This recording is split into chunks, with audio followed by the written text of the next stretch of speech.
नमस्कार दोस्तों, आप सभी का स्वागत है हमारे इस चैनल धर्म ज्ञान स्पिरिचुअल पर। दोस्तों, यदि आप भी अपनी लाइफ में कुछ नया सीखने की चाह रखते हैं तो इस चैनल को अभी सब्सक्राइब कर लें। दोस्तों, पितृपक्ष में या महालय पक्ष में सभी मनुष्य अपने पितरों, अपने पूर्वजों का श्राद्ध कर्म, पिंडदान, दर्पण और पूजन आदि कार्य करते हैं। उसे मनुष्यों को पितरों की कृपा आशीर्वाद प्राप्त होता है। पितृपक्ष में हमारे पूर्वज पितरी लोक से धरती लोक पर हमें मिलने के लिए आते हैं। भगवान श्री कृष्ण कहते हैं कि पितरों के आशीर्वाद से ही व्यक्ति का उद्धार होता है। जिस मनुष्य पर पितृदेव प्रसन्न होते हैं उसके कुल का उद्धार होता है। पितृशक्ति सदैव ही उनकी रक्षा करती है। उसके घर पर कभी भी कोई विपदा या संकट नहीं आता है। भगवान श्री कृष्ण ने गरुड़ जी को सर्वपितृ अमावस्या के महत्व के बारे में बताते हुए कहा है कि जो भी व्यक्ति सर्वपितृ अमावस्या को अपने पितरों का श्राद्ध कर्म, पूजन, तर्पण तथा पिंडदान आदि कार्य करता है उसे समस्त पितरों का आशीर्वाद प्राप्त होता है। साथ ही यदि किसी व्यक्ति को उसके पूर्वजों की मृत्यु की सही तिथि याद नहीं है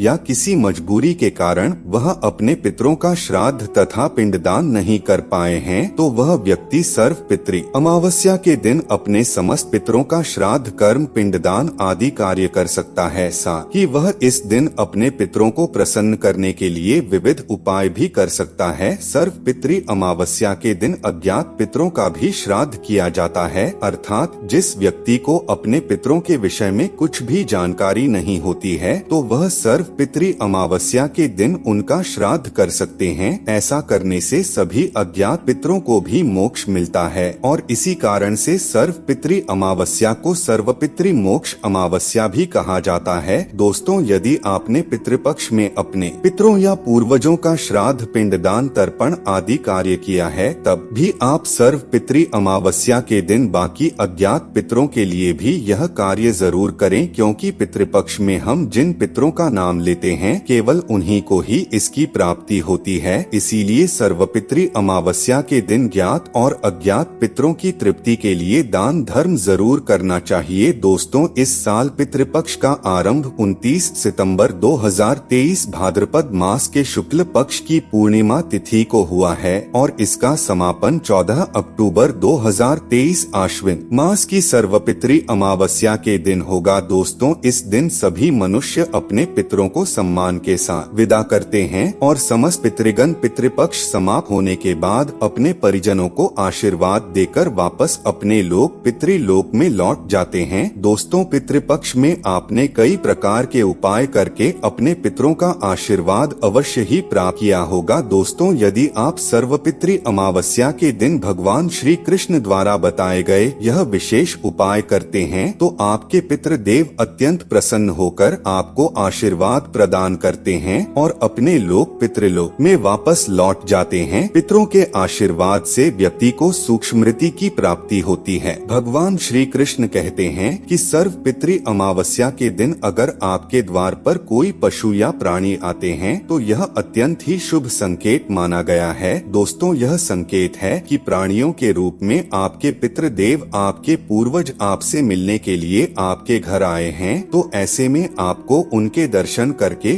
उन्हें नमस्कार करना चाहिए। तो चलिए दोस्तों, जान लेते हैं सर्वपितृ अमावस्या के दिन मनुष्य को कौन कौन से उपाय करने चाहिए जिसे करने से पितरों की कृपा और आशीर्वाद आप पर हमेशा ही बना रहेगा। पहला उपाय दोस्तों, ज्योतिष शास्त्र में राहु को दुखों का कारक माना गया है। वही नमक राहु के अशुभ प्रभाव को नष्ट करने में चमत्कारिक पदार्थ है। शास्त्रों के अनुसार कांच का संबंध राहु ग्रह से होता है और इसीलिए राहु के दुष्प्रभाव को कम करने के लिए नमक को सदैव ही कांच के बर्तन में ही रखना चाहिए। नमक को कभी भी प्लास्टिक या अन्य धातु के बर्तन में नहीं रखना चाहिए। इतना ही नहीं, कांच के बर्तन में नमक डालने से घर में सकारात्मक ऊर्जा का संचार होता है और सकारात्मक ऊर्जा के संचार से घर के सभी दुख, कलेश, कलह और दरिद्रता का नाश होता है। पूरे घर में इसका सकारात्मक प्रभाव बनाए रखने के लिए घर के प्रत्येक कमरे में कांच की कटोरी में नमक भरकर जरूर रखें। दूसरा उपाय दोस्तों, नमक एक बहुत ही चमत्कारिक पदार्थ है। इसकी निर्मित उस स्थान पर होती है जहाँ से साक्षात माँ लक्ष्मी प्रकट हुई है, इसीलिए इस अद्भुत रत्न भी माना जाता है। नमक का दान भूलवश विवश भी नहीं करना चाहिए। नमक का दान करने से माँ लक्ष्मी का दान हो जाता है, क्योंकि घर के नमक में लक्ष्मी का वास होता है। दोस्तों, अगर आपकी कुंडली में चंद्र ग्रह या मंगल ग्रह कमजोर है तो आपको सब्जी या दाल में ऊपर से नमक नहीं लेना चाहिए। नमक के स्थान पर आपको काली मिर्च का उपयोग करना चाहिए। तीसरा उपाय दोस्तों, व्यापार व्यवसाय में अधिक लाभ के लिए मंगलवार के दिन काले नमक को एक लाल कपड़े में बांधकर अपने धन रखने का जो स्थान होता है